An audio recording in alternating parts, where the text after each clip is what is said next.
আসসালামু আলাইকুম, সবাই কেমন আছেন? আশা করি সবাই ভালো আছেন। আজকে আমি আপনাদের সাথে আরেকটা পিঠার রেসিপি নিয়ে হাজির হয়ে গেলাম। দুনিয়ার সবচাইতে সহজ একটা পিঠা হলো মেরা পিঠা। আর সেই পিঠার রেসিপিটা নিয়ে হাজির হয়ে গেলাম।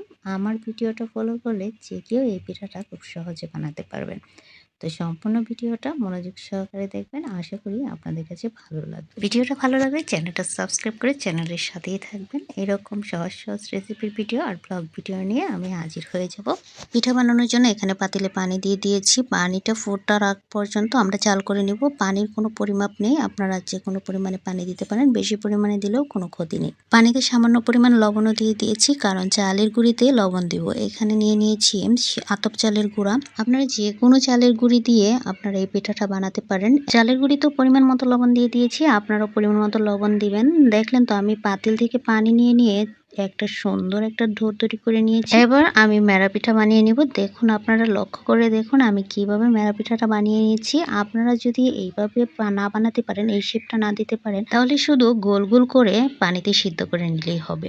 আমি এভাবে মেরা পিঠাগুলো বানাবো। বানানোর পর আমি ওই যে চুলায় যে পানিটা বসিয়ে রেখেছি, পানিটা ফুটতেছে, ওই পানিটায় আমি এই মেরা পিঠাগুলো দিয়ে দিব।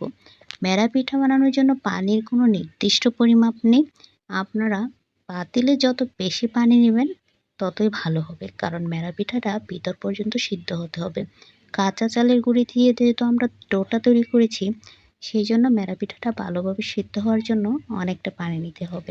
দেখলেন তো আমি কিভাবে দুই দিক দিয়ে কোণার শেপটা তুলে আমি মেরা পিঠাগুলো বানিয়ে নিচ্ছি। আমার কাছে সবচেয়ে সহজ পিঠা হলো এই মেরা পিঠা। বানাতেও একদম সময় কম লাগে। চালের গুঁড়ি হাতের কাছে থাকলে একবার খুব সহজেই এই পিঠাটা বানিয়ে নেওয়া যায়।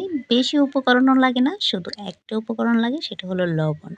এই যে দেখুন, আমার মেরা পিঠাগুলো সবগুলো বানানো হয়ে গিয়েছে। এবার আমি এই মেরা পিঠাগুলো খুব ভালোভাবে সিদ্ধ করে নেব। আমি অনেক শেপে বানিয়েছি। একটা শেপ হলো শুধু গোল, আরেকটা হলো একদিক দিয়ে কোণা, আরেকটা হলো 3 কোণা, সমোচা টাইপের আর কি, ওই রকম। আপনারা যে শেপে পারেন মেরা পিঠাটা বানিয়ে নেবেন।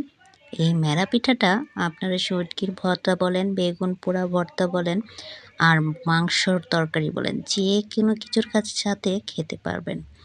তবে আমার কাছে সবচেয়ে বেশি স্বাদ লাগে বেগুন ভর্তা দিয়ে, মানে বেগুন পোড়া ভর্তা দিয়ে। তো আমার মেরা পিঠাগুলো সিদ্ধ হয়ে গিয়েছে। এবার আমি একটি চালনিতে ঢেলে দিব। দিয়ে আমি ঠান্ডা পানি দিয়ে খুব ভালোভাবে ধুয়ে নেব, যাতে যে ঘামা ঘামা ভাবটা আছে, উপরের যে আঠালো ভাবটা আছে, সেটা যাতে চলে যায়। আমি চালনিতে ঢেলে খুব ভালোভাবে ধুয়ে তারপর পানিটা খুব সুন্দরভাবে ঝরিয়ে নিব। আর আরেক দিক দিয়ে আমি বেগুন ভর্তা করে নেব। বেগুন পোড়ে ভর্তা করেছি আজকে।